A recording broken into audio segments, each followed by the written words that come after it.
இன்னைக்கு எபிசோட்ஸ்ல பாண்டியன் ஸ்டோர்ஸ்ல மீனா செந்தில் கிட்ட திரும்பவும் அந்த பணம் எப்படி வந்தது, எங்க இருந்து வந்தது, ஏன் இங்க வந்தது, இந்த பணத்தை பத்தியே கேட்டுக்கிட்டு இருப்பாங்க. செந்தில் ஈவினிங் வந்துட்டு அந்த பணம் இங்க இல்ல, என் ஃப்ரெண்டு கிட்ட கடனா கொடுத்துருக்கேன் அப்படின்னு சொல்லுவாரு. அது எப்படிங்க கடனா கொடுத்துருப்பீங்க, காலையில தானே அவ்வளவு பணம் இருந்தது, காலையில நான் இருக்கும்போது தானே நீங்க கிளம்பி போனீங்க, இப்பதான் வரீங்க, இவ்வளோ லேட்டா வரீங்க, பணத்தை பத்தி நான் கேட்பேன் தானே லேட்டா வரீங்க அப்படின்னு திரும்ப திரும்ப அதையே கேட்டுக்கிட்டு இருப்பாங்க. செந்தில் கூட்டிட்டு போய் அந்த பணத்தை காட்டுவாரு. பாரு இங்க பணம் இல்ல பாரு, என் ஃப்ரெண்டுக்கு கடனா கொடுத்துருக்கேன் அப்படின்னு சொல்லி சொல்லுவாரு. ஆனாலும் மீனா நம்ப மாட்டாங்க, திரும்ப திரும்ப கேட்டுக்கிட்டே இருப்பாங்க. நீ என்ன டிடெக்டிவ் மாதிரி ரொம்ப பண்ணிட்டு இருக்க, எனக்கு தூக்கம் வருது, நான் போய் தூங்க போறேன்னு செந்தில் தூங்க போயிருவாரு. பழனி இங்க பாண்டியன் வீட்டுக்கு வந்திருப்பாரு.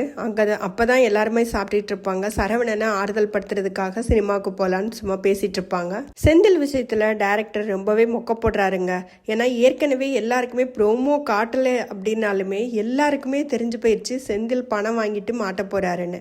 இதை இப்படி எடுக்கிறதுக்கு கொஞ்சம் வித்தியாசமா எடுத்திருக்கலாம். எப்படி எடுத்திருக்கலாம்னா, செந்தில் பணம் வாங்கி வச்சிருந்து அதனால மீனா மாட்டிக்கிட்டு ஜெயிலுக்கு போற மாதிரியும், நம்ம பணம் வாங்க போய் மீனா மாட்டிக்கிட்டாலே அப்படின்னு செந்திலும் மீனாவோட அப்பாவும் ரொம்ப வருத்தப்படுற மாதிரியும், ரொம்ப நாள் கஷ்டப்பட்டு மீனாவை வெளியில எடுத்து இனிமே நாம அந்த தப்பை பண்ணக்கூடாதுன்னு செந்திலும் மீனாவோட அப்பாவும் திருந்துற மாதிரி எடுத்தா கொஞ்சம் நல்லா இருக்கும்.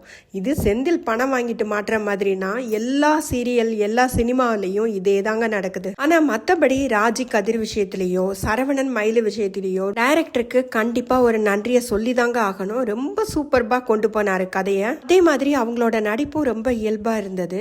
சரண்யா துரடி இதுல தங்கமயில் கேரக்டர்ல நடிச்சிருப்பாங்க.